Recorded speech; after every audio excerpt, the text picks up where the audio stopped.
Firstly, thank you for joining in for this very important topic of employee well-being. So well-being has gained a lot of limelight and a lot of importance since the pandemic, right? And especially since certain high-profile suicides and a lot of things that are happening today, more and more importance is given to the well-being, and that's probably the only upside of this whole pandemic. People are now more and more talking about well-being as versus what they were doing before. If you are here in this program, then I know that you and your organization care about well-being. So thank you very much for being here. Quickly want to share my introduction, a quick introduction. My name is Hamsaz Wadwani. I've been in the industry. I've got about more than 20 years experience, largely in human resources. In my last stint, I was heading HR for a bank. I am a master's in psychology from UK. I am a practicing psychotherapist and an executive coach. So that's just a quick brief about myself. Let me now quickly go into talking for a minute about my organization, and then we start getting into the agenda. So I founded this company I founded this company called The Seventh Fold, which is into two of my passion areas, which are HR, which is HR and well-being. So within the space of HR, we do a lot of culture-related work, diversity, inclusion, especially around gender diversity, sexual harassment. For mid to small organizations, we do a lot of HR capability building, being a shared CHRO. I'm also an executive coach. On the well-being side, we do many things, right from well-being diagnostics, surveys, well-being programs, and we'll talk a little bit about this, EAP services, outplacement counseling. So these are some of the things, but when we talk about some of the practices, maybe I can talk a bit more at that point in time. So let's look at the agenda for today. Firstly, just want to spend a minute or two on well-being, as in what really is well-being, why is it important? Because a lot of times I feel the term well-being gets misused, or it's not really used in the right context. And I think it's important to really understand what it is.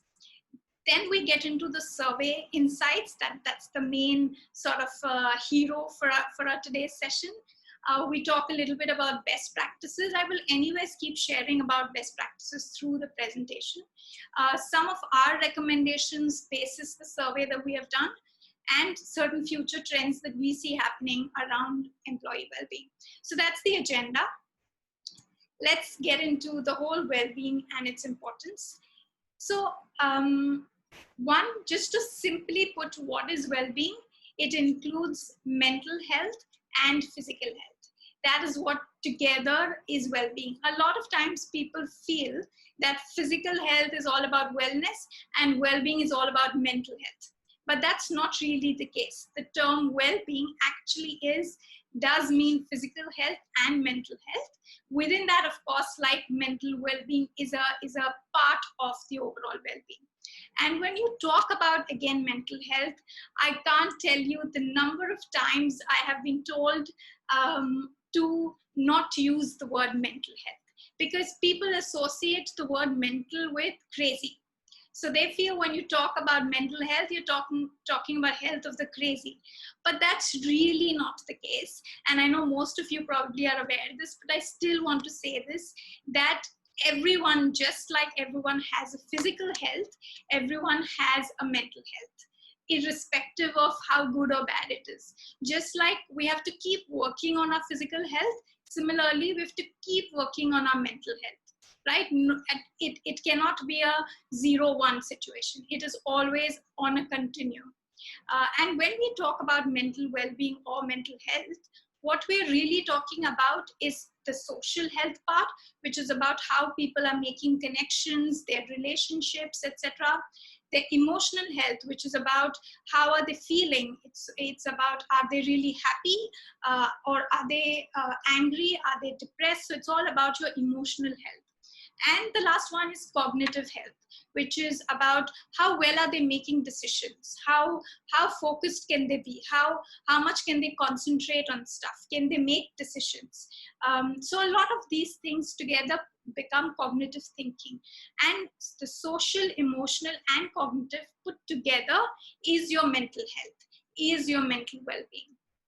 Okay, so I just wanted to sort of put this very fundamental thing before we actually start getting into the whole concept of employee well-being, why and what and all of that. Okay, so this is a very important triad. I think a couple of decades since then, we within HR are always talking about, and we know now that employee engagement is very clearly linked to productivity.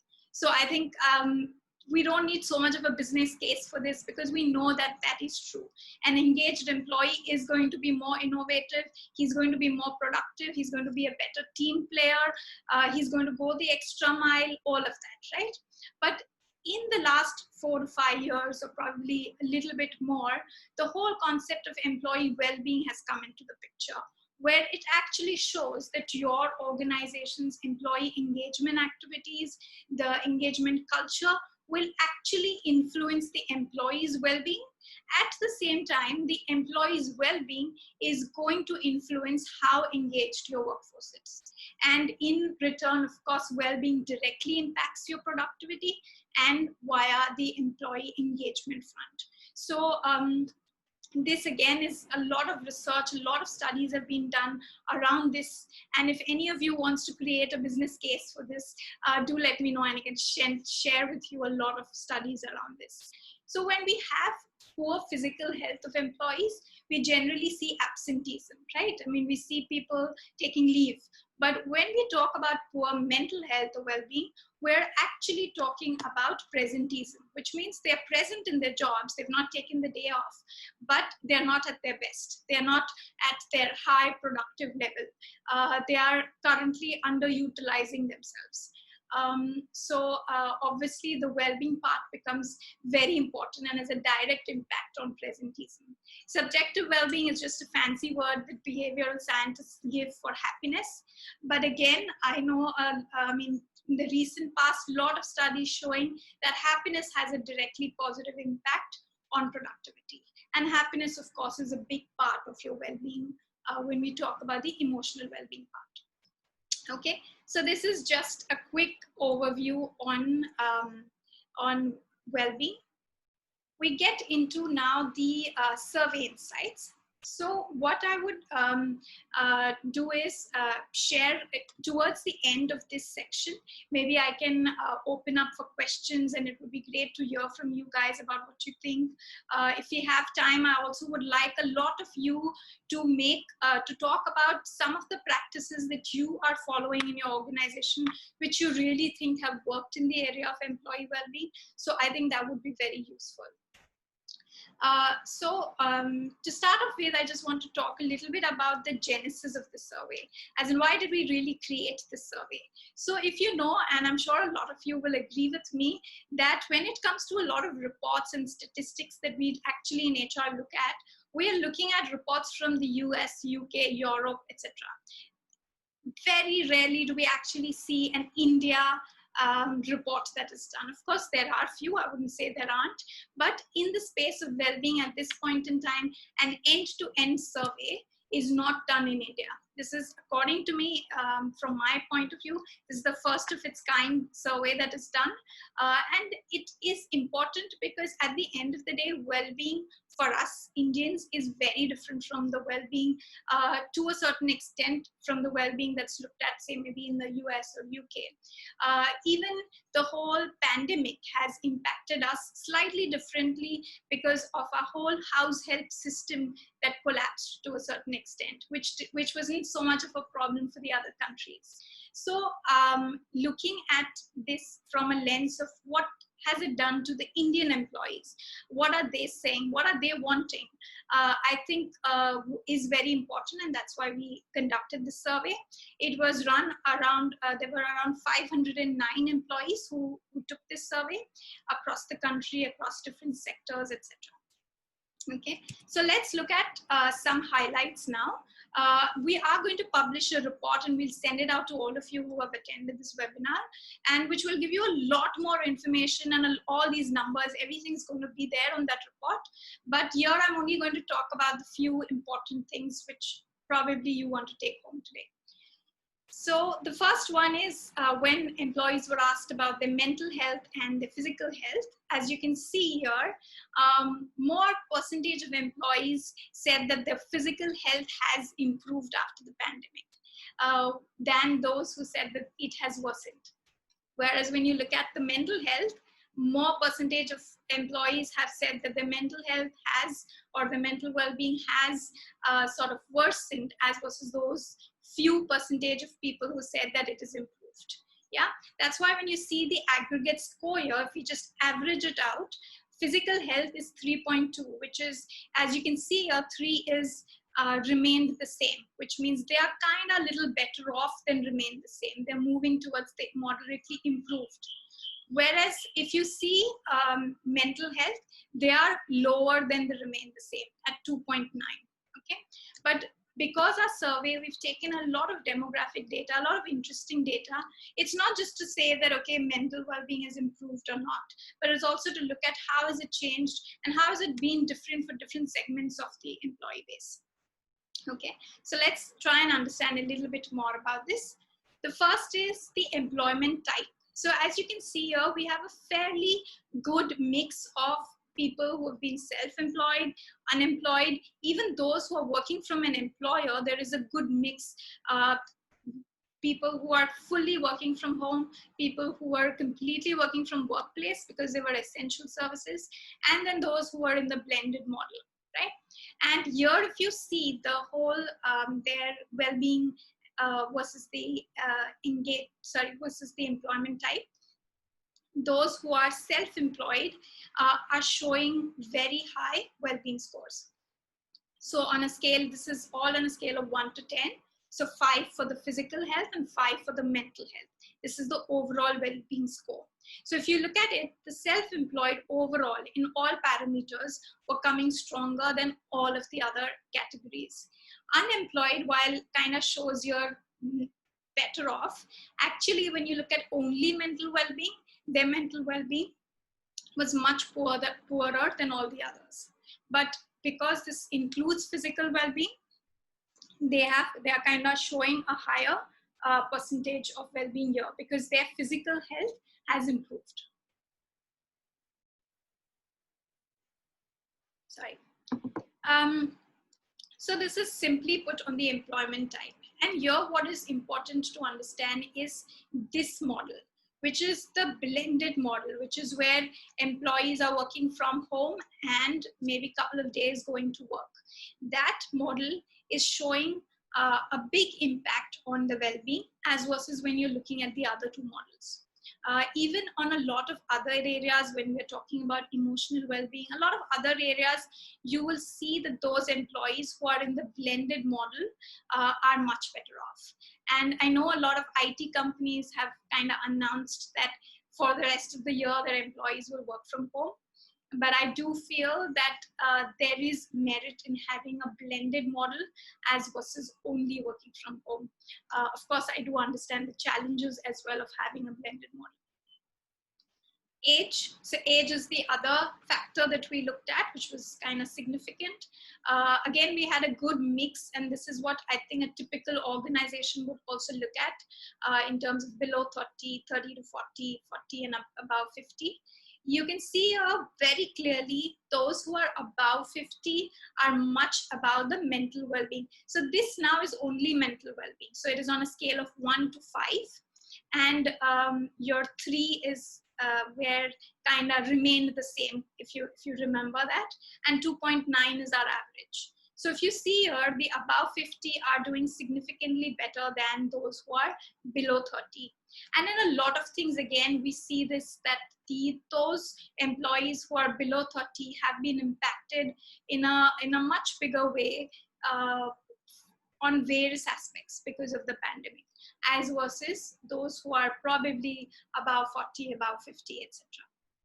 Yeah. That's on the age, which is shown as significance. The other is salary. And as you can see here again, we have people below 5 lakhs to people who've been above 30 lakhs.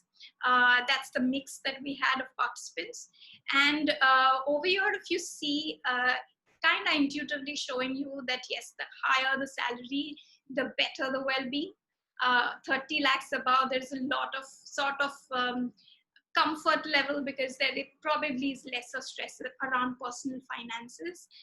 But the kind of surprise for us was this, and I'm sure even for all of you right now are thinking about this sort of bracket. This is the 20 to 30 lakh bracket, which I'm thinking in for a lot of companies or depending on the industry, it may be your AVP level or your vice president level. I'm guessing it's that level. And that level is definitely showing a much lower well-being.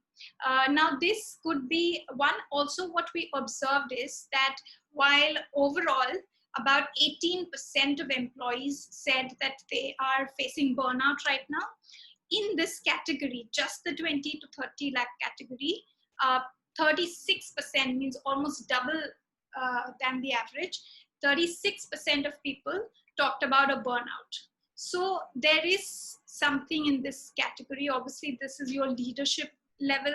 This is your people who probably have more responsibilities and thus are struggling to manage those along with their current chores at home and things like that. The other is also that probably this is the level which may kind of find it hard to find another job if they were to lose their job. There are lesser jobs at this level. Also, a lot of organizations have announced pay cut at this level and above. So maybe that is what I think is the reason for poor well-being. I don't know if any of you have any other alternate explanations for this. I would be very happy to hear them. Do drop it on the chat, or feel free to sort of share it. Saz, quick question, not so much on this slide, but this is Natasha here from the previous slide. Yeah. If we could just, go back there once. Yeah.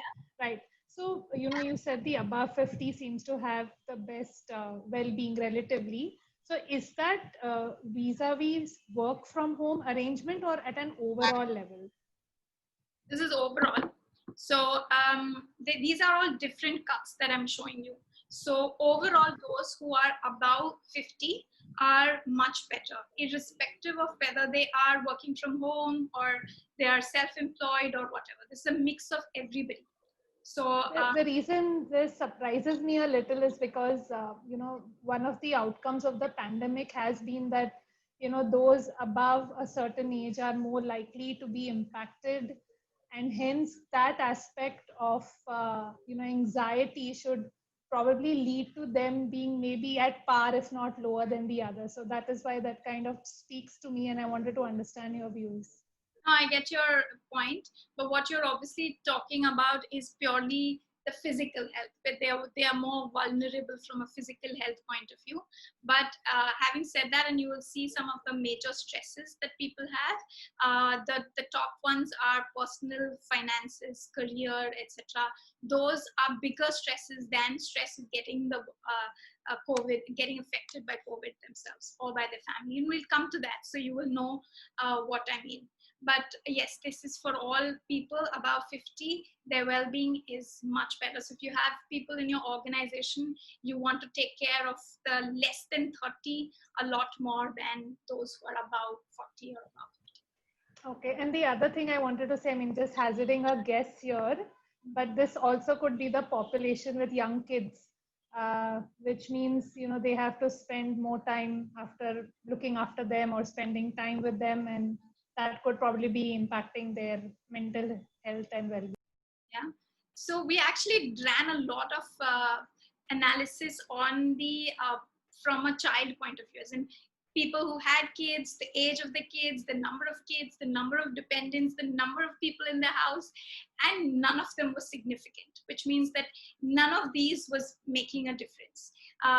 Age was the only big factor. So when we looked at this part, so there was a correlation of the age of the child and the mental well-being, but that was kind of ruled out the minute age became prominent. So it was the age that was actually the deciding factor and not the age of the child. Though kind of, if you see, they all go together, right? I mean, it's usually Sure. kind of that way. So no, it's nothing. It's not because of the age or anything to do with children.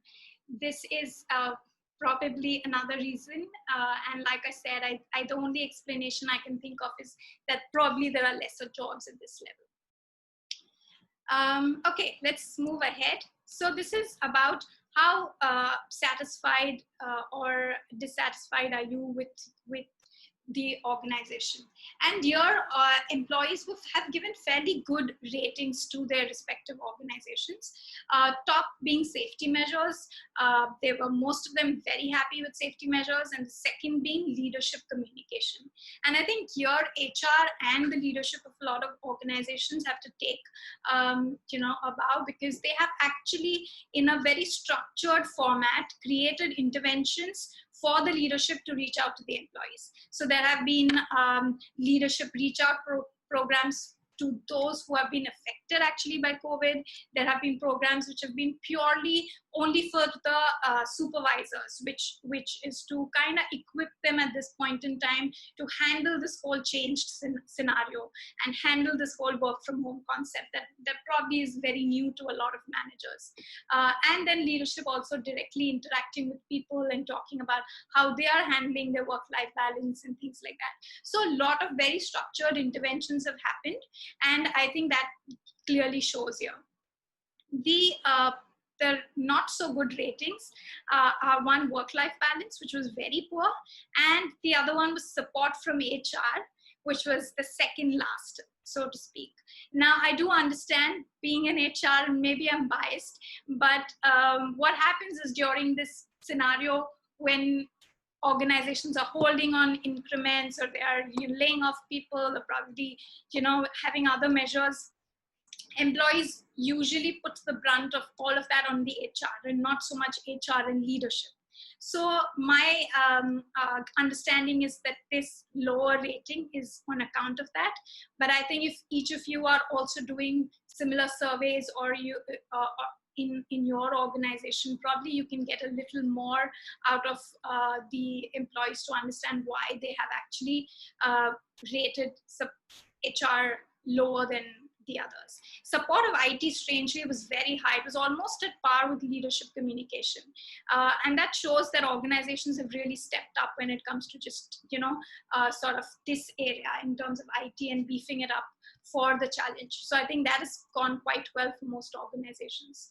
So let's talk a little bit about this. Why am I, it's a very, very concerning area when we talk about work-life balance. So when you look at work-life balance, again, just see this graph, which is about the mental well-being, how clearly it is linked to the work-life balance, how they perceive their work-life balance. So if you see here, those who are satisfied with their work-life balance or very satisfied with their work-life balance are clearly extremely high on the mental well-being.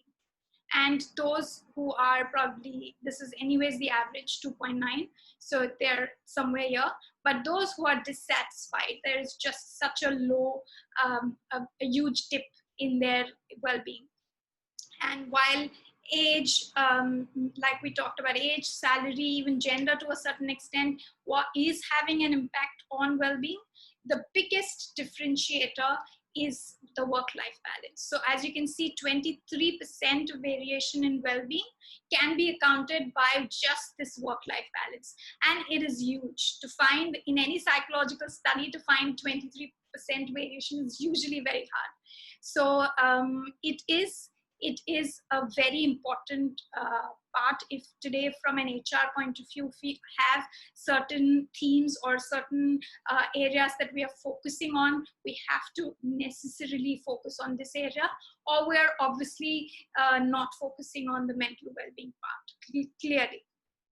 And one of the reasons why the work-life balance is so poor is 40% of employees have said that the work hours, only the working office work hours, has increased by 1 hour or more.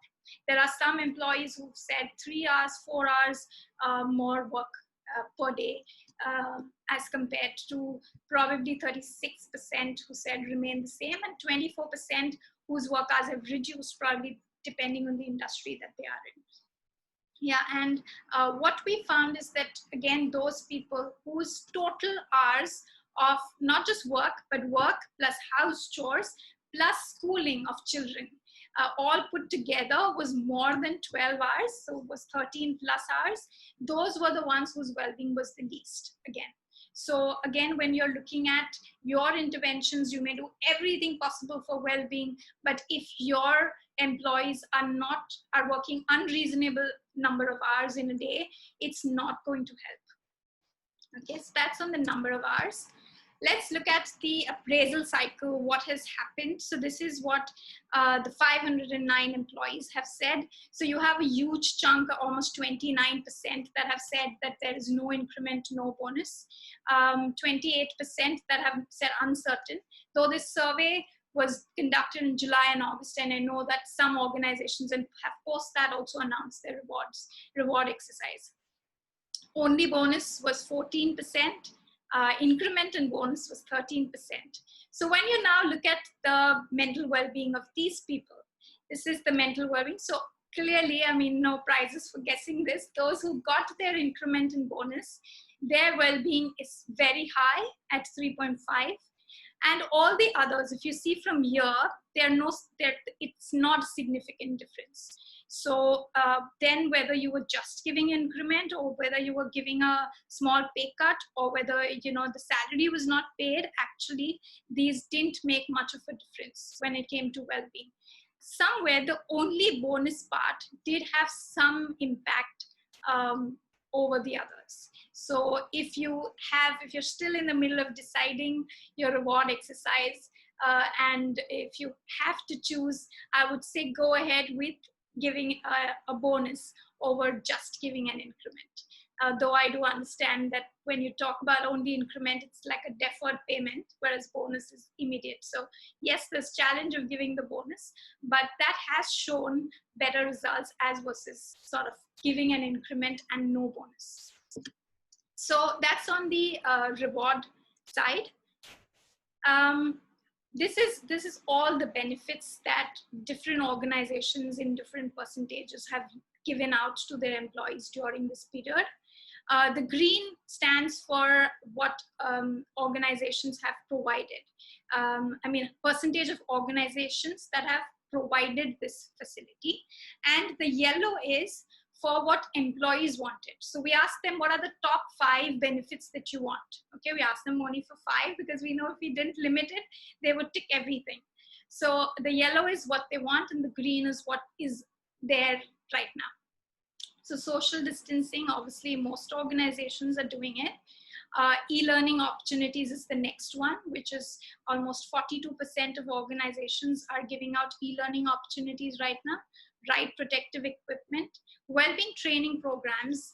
I do feel this number is a little low. It should be a little bit higher at 27%, but employees are not, have not put that as a very high from a top priority for them. Only 21% felt that this should be a top 5 benefit. EAPs, 24%. This number, I'm sure, would have been much lower before the pandemic. Post the pandemic, a whole host of organizations have added EAP services to their suite of products. Safe travel. Now, this is the most important benefit. One is that only 24% organizations are giving, 36% of employees want it.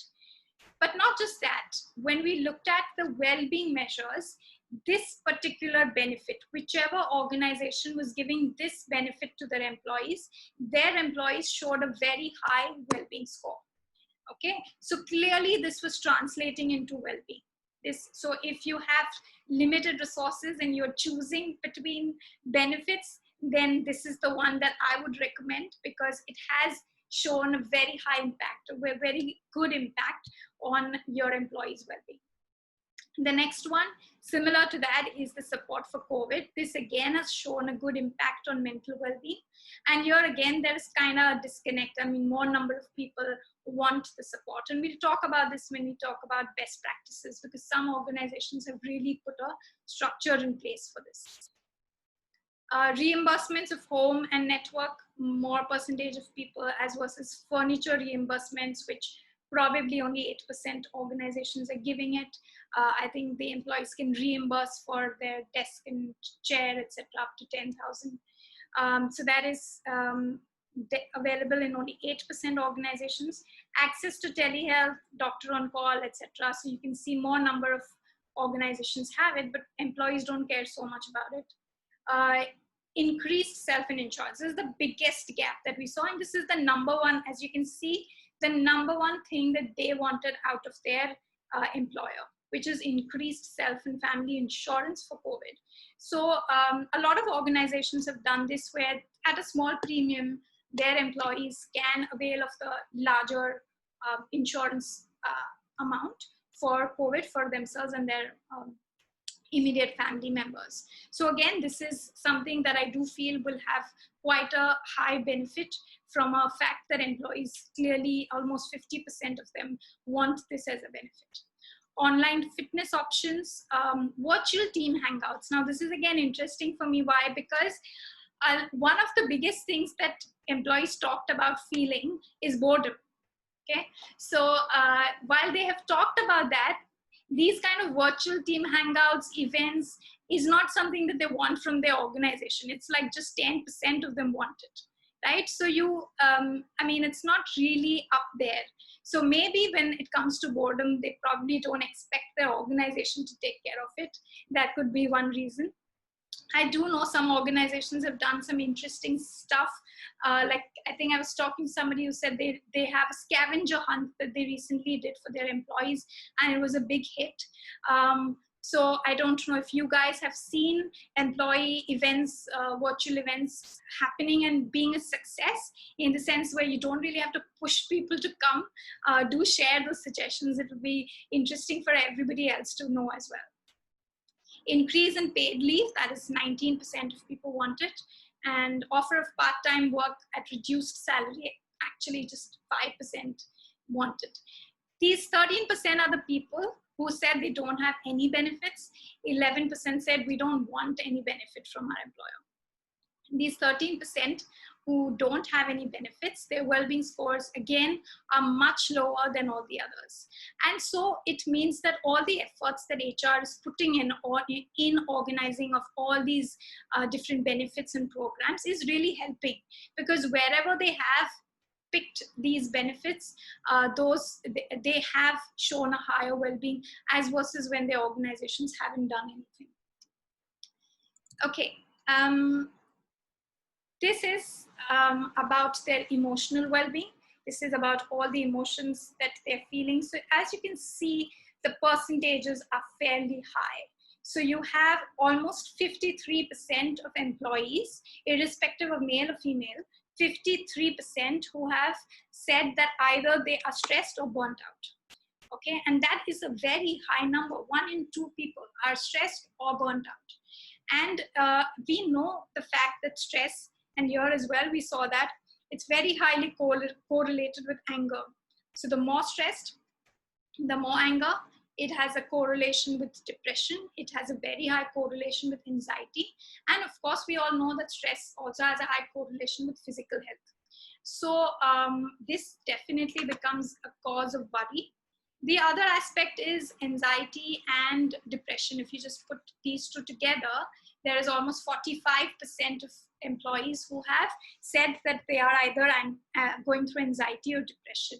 Now, mind you, these are not people who are not performing, okay? Because sometimes we have these wrong biases. These probably are maybe even your top performers. But the point is that if you were able to help them deal with these emotions better, their performance would go to the next level.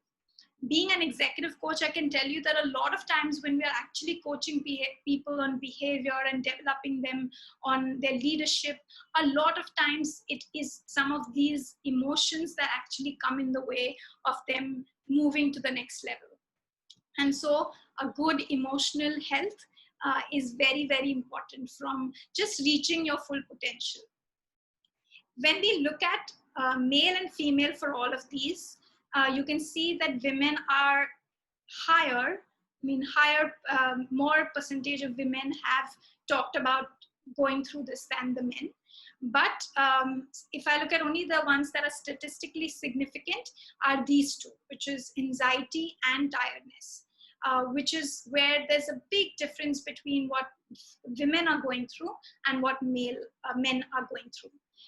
And so maybe, what could you do about this? If you're running wellness or well-being programs in your organization, can you have separate programs for maybe women? And probably there focus a bit more about the anxiety and tiredness. Give it a little more of a push than what you would do in any other program. Or than what you would do with a mixed batch of program. So maybe I think that somewhere this is definitely a bigger issue for women and should be accordingly dealt with by the HR. This is the same information, but cut on Gen X and Gen Y. So when you look at the Gen X, we haven't put actually baby boomers and Gen Z because they didn't meet our criteria for a sample size. But you can very well imagine that when we looked at broadly the data, Gen Z were even more worse and baby boomers were even better. Okay. So if you look at this data, stress, tiredness, feeling discouraged, anger, and depression, these were the areas in which the Gen Y is a lot poorer, significantly poorer than Gen X, as versus the others, which, probably they're almost at par. So again, if you are a large organization and if you have to run different batches of programs, then can you create the program from a Gen X, Gen Y perspective and maybe give a little more importance to some of these areas when you're dealing with those who are kind of below 30, below 40 at this point, as versus those who are above that.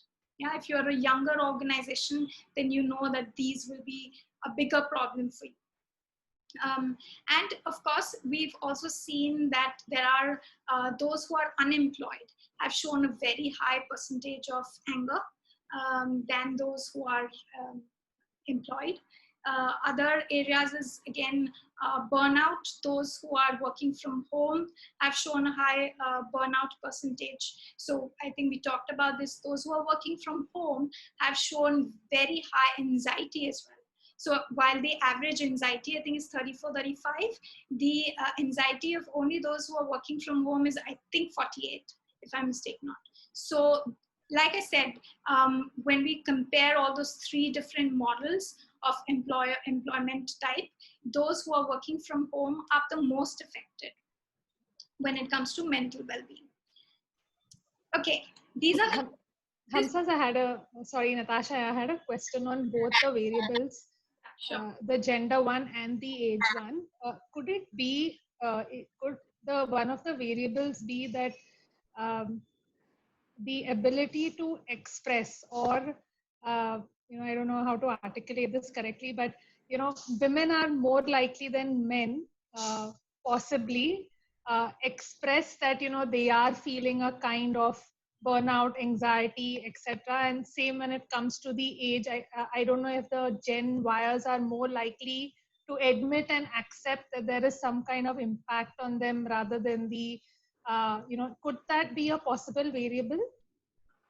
Sure. I think that could play some role in terms of how vocal they are about going through these emotions when it comes to maybe a differentiator. And that's why what I would say is that for all of the other factors where I would have said that, for example, women have reported a higher percentage of women have reported those. But when it comes to, I feel, anxiety and tiredness, I don't think it's only about expressing it. I do believe that the difference is such a high percentage of difference that it would also be also about what they're going through. So so maybe at some level, even for the Gen Y and Gen X, when you're looking at those statistically significant differences, I would think that it is not simply because they are more vocal, because if that was the case, they would have been different on across all variables. But only in certain variables, they're coming out very significant from the Gen X's or from the male-female perspective. So I do feel that if you are still focusing on those ones that I highlighted earlier, I would still say that they would not just be because they are expressing more. Sure, thanks. I'm so sorry to interrupt this, Manish, and I have a question. Yeah, sure. Unless you, so while you did this survey, was there any way you also identified respondents from specific industries? Because that would have helped you also identify whether people from certain sectors, aviation, hospitality, who are taking the survey, maybe the component of stress, anxiety, uncertainty, could be way higher. And accordingly, maybe what results we see could also be, maybe either somewhat skewed if it's coming largely from those sectors, or was it a mixed bag? Is any correlation to the industry that you could see? Sure. So that's a very good question, actually, Manish, because our data, we did try to understand the industry spread, and there is a high percentage of employees who have come from the BFSI sector.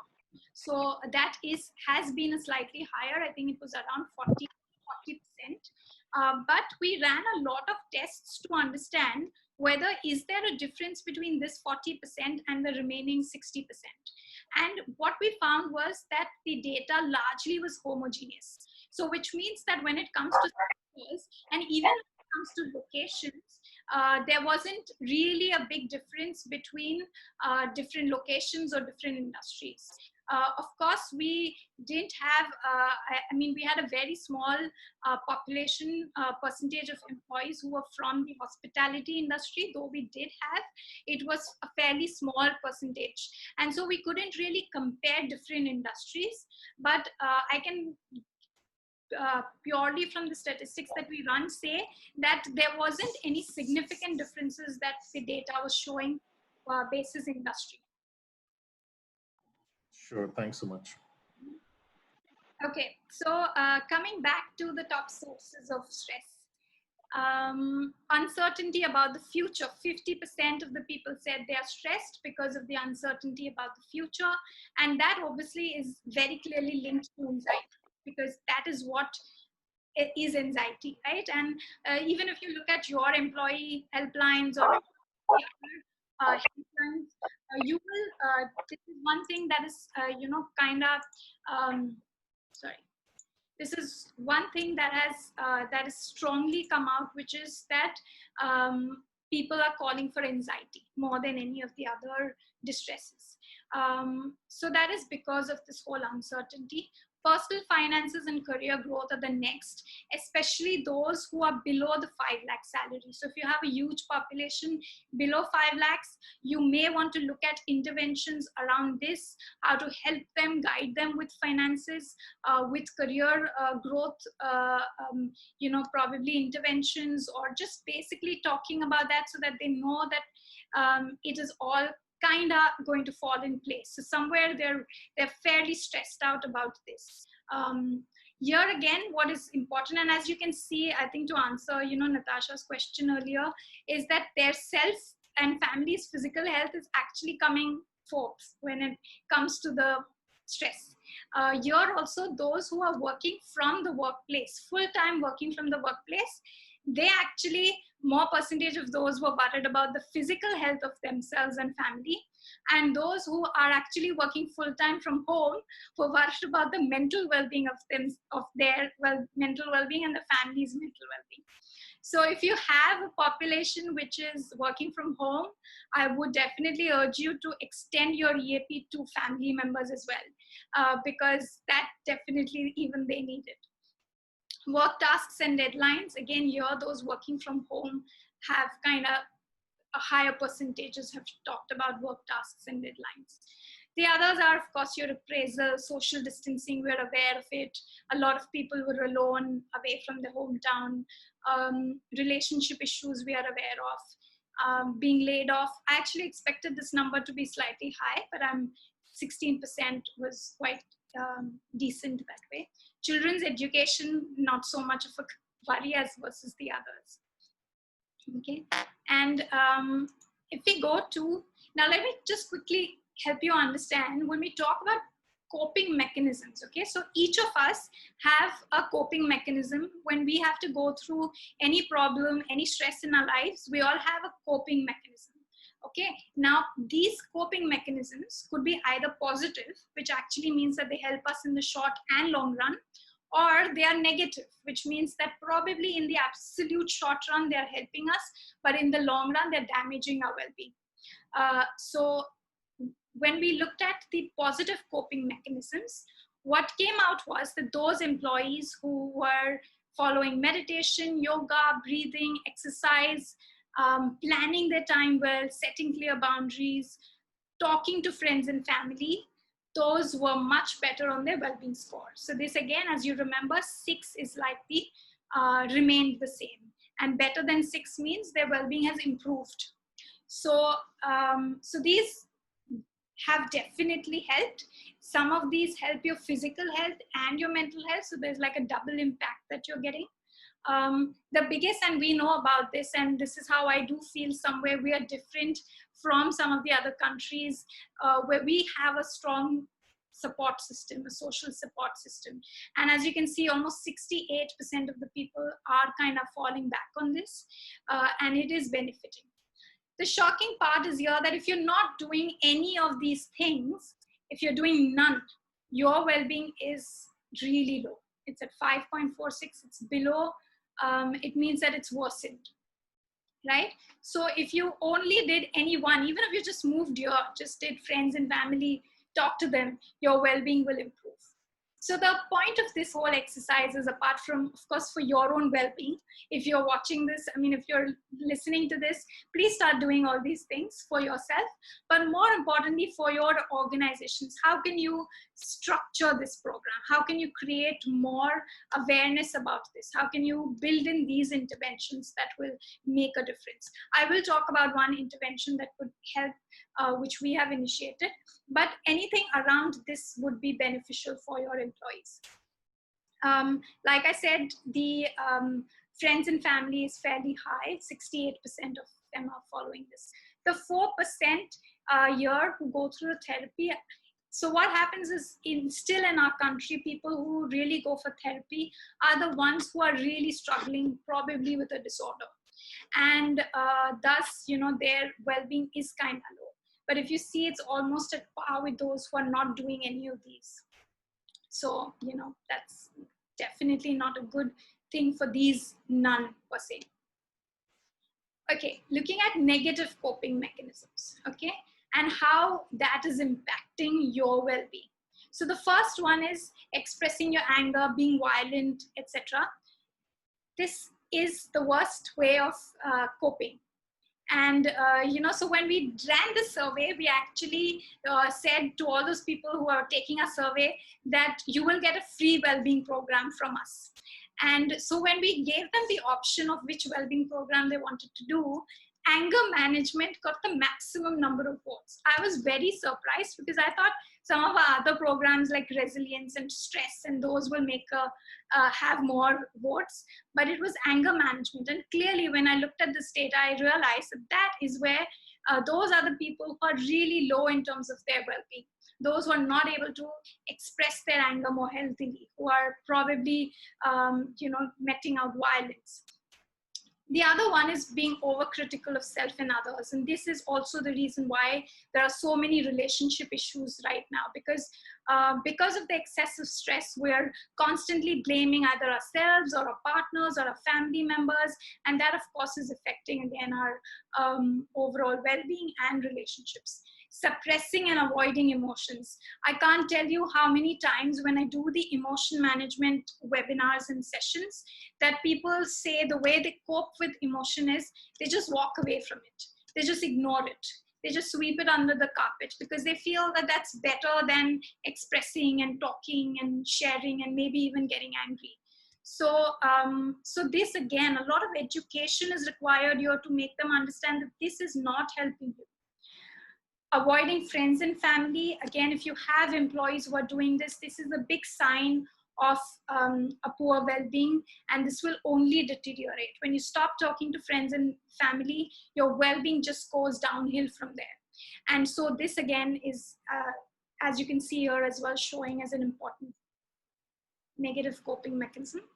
Binge eating. So the data showed more women were binge eating than men, and more men were smoking and consuming alcohol than, of course, women, but a higher percentage of men were doing this. And social media here. Again, as you can see, there's 37% of people are doing this.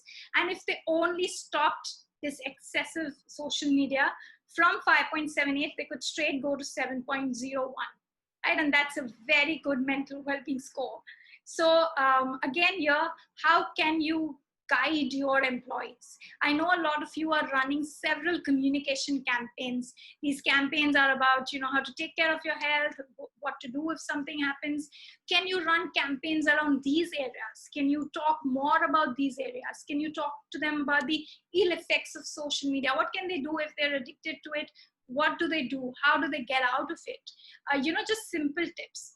Of course, we also have programs around this, so you can run those as well. But it's important to educate your employees that these are not helping them. While they're coping with it, they're in the moment probably feeling better, but not. I know a lot of you who are smokers are very excited by this, looking at it, thinking that, okay, their well-being is still more than 6, but probably this is a short-run thing. In the long run, if it's excessive, of course, it would have a negative impact. So let's move to the best practices. I know we're kind of running a bit off the time, so maybe we'll take the questions in the end, guys. I'm sorry, I'm skipping, but let's talk about the best practices. So well-being programs are the most common. These are some that we do, but I feel that what is more important is that don't just get the well-being program to be done as a check mark, it's like, okay, we have to do it. Make sure that, you're not just giving a very clinical sort of a well-being program talking about what is anxiety, but actually having an engaging program where people are having to do activities, where people are having to face their anxiety, where there's role playing. A lot of this then actually helps in terms of improving the well-being, rather than just like a monologue or a one-way webinar where the EAP provider is just talking about these. What we do at the Sevenfold is we also do a diagnostics before this. So if you're running a program on sort of anger for you, we also help the person first in the first 2 minutes know how is their anger, what is their anger level, how mindful are they, how anxious are they, etc. And that also helps the individual and the organization to get a broader picture of what is happening. Work-life balance, some of the other initiatives, an organization has every second Friday off. I know Google gives off once in a while, but this organization has every second Friday off. And I think that is great. That is great because, you get a nice long weekend. I don't know if Prashant is here and if he wants to talk about this initiative. I thought it was quite good. Mandatory leave. This is something where you're kind of ensuring that your people take the mandatory leave, not carrying it forward to the next year. So you're ending the carry forward there. So making sure that your employees take the leave. Bot alerts. This was interesting, where your chat bot is telling you about, okay, it's break time, okay, it's lunch time, okay, end of the day, okay, have water, etc. So you're using those to kind of give a little prompts to help your employees manage the work-life balance. Other measures is recognition of employees. This is very good for their social well-being. So some organization has had something called the COVID warriors, people who went really out of their way during this time to help their customers. Similarly, I'm sure there are many organizations who've done this. Fitness programs, we talked about. Home quarantine package, where once you're home quarantined, then you have all the, like a package given to you, which includes your doctor on call, which includes all the different necessary things that you should know about, when to check your fever, what to do, all of that. Happiness champions. So this is again something very interesting, where you have designated people who are happiness champions and who also ensure that the new joinees get integrated. Because mind you, for new joinees at this point in time, I mean, no matter how great your onboarding experience was before the pandemic, I'm sure it's taken a toll after the pandemic, because there's just no personal touch. So happiness champions sort of get a little more involved in that. They're also involved with existing employees to ensure that the issues are taken care of. Senior management coaching. This was something that I really liked, where there was an organization that actually kept their senior management, and this is where that AVP, VP level, if you're struggling with, comes into the picture, where they kept proactive counseling sessions with them. These are the people, mind you, who will not opt for EAPs. They will not go, even if you have the best of the EAP providers, they may not opt for that. And so they fix these sort of proactive coaching sessions, but they were actually counseling sessions. And you can mix the two a little bit and conduct these programs, because if at that level they understand the importance of counseling, if they understand the importance of emotions and how to deal with it, accordingly down the line as well, things will happen. So this was a pretty good initiative. Resilience building is, I feel, a theme in most organizations that I see right now, right from the survive to the thrive cycle, right from doing diagnostics to understand where the organization is, conducting online programs, building it as a competency in their competency framework, and most importantly, the growth mindset. Because when it comes to resilience, at the end of the day, it's all about the growth mindset, right? Looking at the challenge as an opportunity and working with the leadership to build their resilience, because that is where your organization can truly be resilient. Some recommendations quickly. Benefits, these are the ones that I talked about. If you have limited budgets, keep these three as your main areas for benefits. Keep a blended option wherever possible. Supervisor training for working from home teams is very important. While their intentions are there, but are they trained to take care of this work from home? Can they be better at managing the work-life balances of their employees? Work-life balance leadership example. This is again good, because when leaders talk about this, it makes a big difference to employees, because they feel that, okay, my leader has a bigger role. If they can manage the work and life, I can do so as well. So can you share more about those?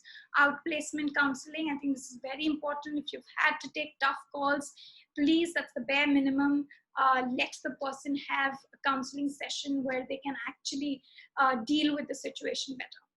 Communication of policies. This came out so strongly, where one organization, there were 2-3 employees, and all of them have said different policies for their organization, which clearly means that either they don't know everything or the organization has probably not been effective in communicating their policies.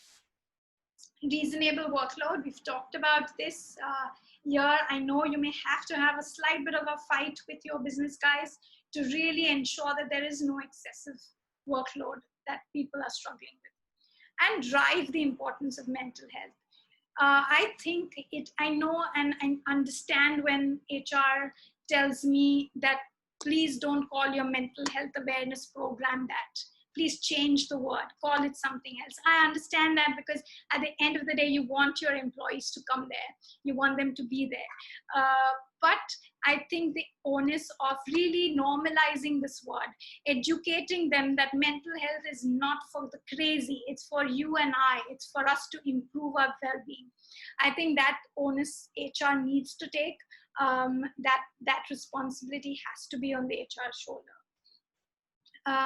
Some future trends quickly, last part, is it's going to move from wellness to well-being. It's already started, but it has to move. You know, we've done so much on wellness, health risk assessments, we do diabetes talk, cancer talks, we do yoga sessions.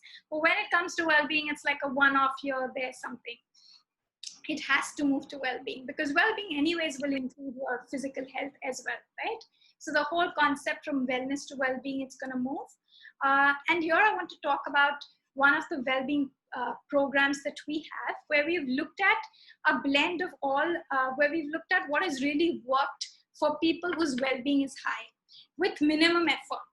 Okay, so what we found was that even 30 minutes of a physical exercise daily was giving them very high returns, as versus 15 minutes of meditation or breathing, even done a couple of times a week. So we've combined it.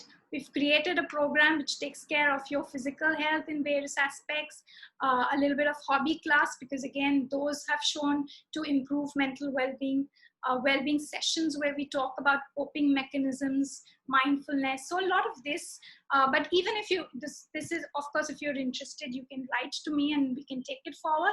But even if not with us, if you have your own individual programs, try to ensure that they are taking care of the physical and the mental well-being. Don't just focus on the physical well-being side of things. The other future that I see is that the employee well-being not being sporadic programs, but being more as an intervention. I think this change happened in the employee engagement side sometimes, you know, a decade back, where we started measuring employee engagement, doing interventions, and then again measuring their engagement, right? Similarly, the same needs to happen for well-being, where we measure it, we conduct specific interventions, basis the feedback, and then we check it again.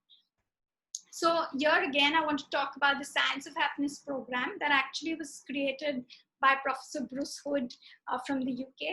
He is the founder of this program. It is similar, like an intervention where we actually measure the happiness of the employees. We run several interventions, which are all offline, apart from lectures and classes. There are various other things that we do with them. And then again, we check their happiness levels to show an improvement in happiness. And we in India are the only authorized partners to Professor Bruce Hood to run the Science of Happiness program. So similar interventions like this is what is going to be the future. This has already started in few places, but I think it's going to pick up bigger momentum.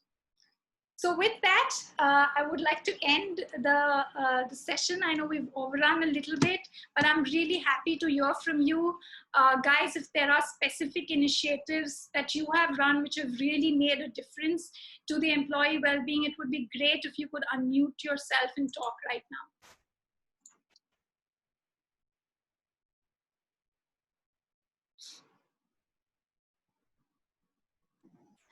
Hey, thanks, Hamzas. This is Manish again. Yeah. I think this was a wonderful session, very well compressed within 1 hour. I think some good industry insights of what's been happening, and indeed, it's very heartening to see the way human resource professionals have, kind of turned around in the last 4 to 5 months and have been doing so much. I think just one thing I wanted to talk about was no matter what we do, and we've been doing a lot, whether it's an EAP, whether it's health and wellness talks, webinars, fitness challenges, diet and nutrition programs. But I guess, one very important thing is focus on communication between a manager and an employee. So the level of alignment, the level of connect, I think that's what plays such an important role in ensuring employees' mindset is well controlled. The anxiety levels are low. They have clarity on what's expected of them. They are being made to deliver productively. They are the happiness quotient within professional relationships has been maintained. I think that's been key, and what we've been doing is series of leadership reach out sessions that you spoke of briefly. But yeah, whether it's we call it the coffee session with your leaders, and where we also have a CEO connecting with a focus group of, let's say, 7-8 people, and we ensure that in many of these conversations, it's not just business, but it's beyond business. It's more about them. It's about what keeps them going during this current unique scenario. I think running new skill challenges, that's what has been working pretty well. But I would focus, and I would say communication as one of the key initiatives, which, if done with utmost empathy and focus, drives a huge impact and goes and makes all of these other programs that we run a success. We've also done a lot of digital and virtual events, so maybe I'll leave that for now. But yeah, in case you'd like to know more about those, I can talk about those as well. Thanks, Manish. No, that's a very important point, because I think with more and more working from home, the supervisor is going to become very, very important. And so really working with the supervisor also in terms of, how is he going to handle this moving forward is also going to be very important.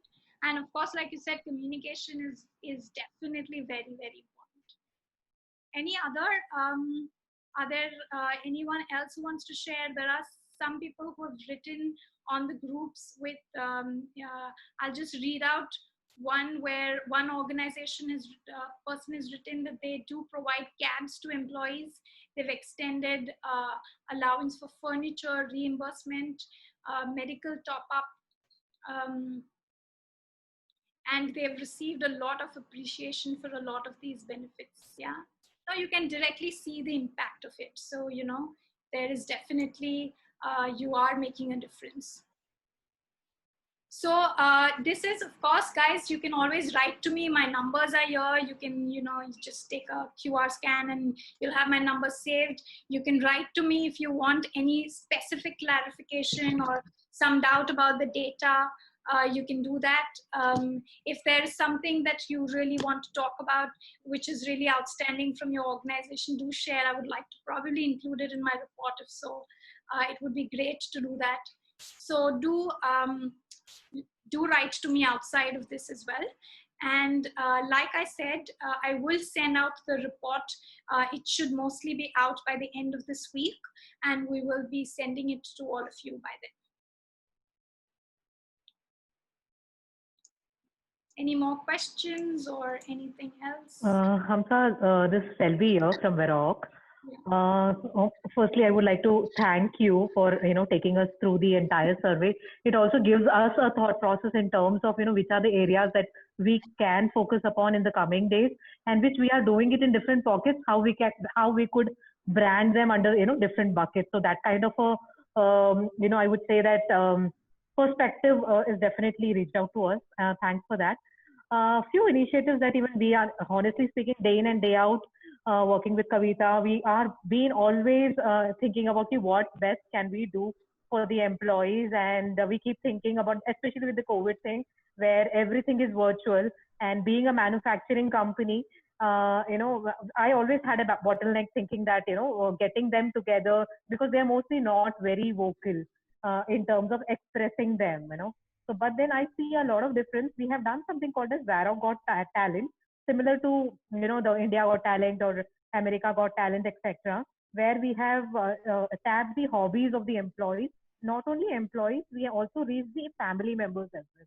So we said that anybody who's part of Varrock and the family members can share their art or express their art in the, be it any field for that matter, be it drawing, be it singing, be it dance or anything like that. And initially, I had my apprehensions in thinking that whether the people would be interested or not.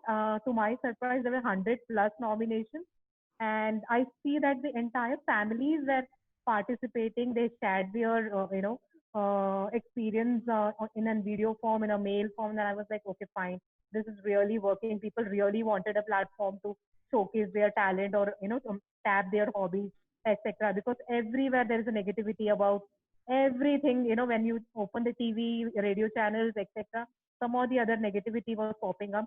So this was a breather for them. So this really worked for us. So I think tapping hobbies is something really works and the restrictions of thinking that whether it will work in a manufacturing sector, this sector, that sector, I think we should give it a try once before concluding. It was my lesson. I would like to share this with this group. Yeah. Thank you so much for sharing. I agree. It's always better to try and then see, and then you can repeat it if it works. So,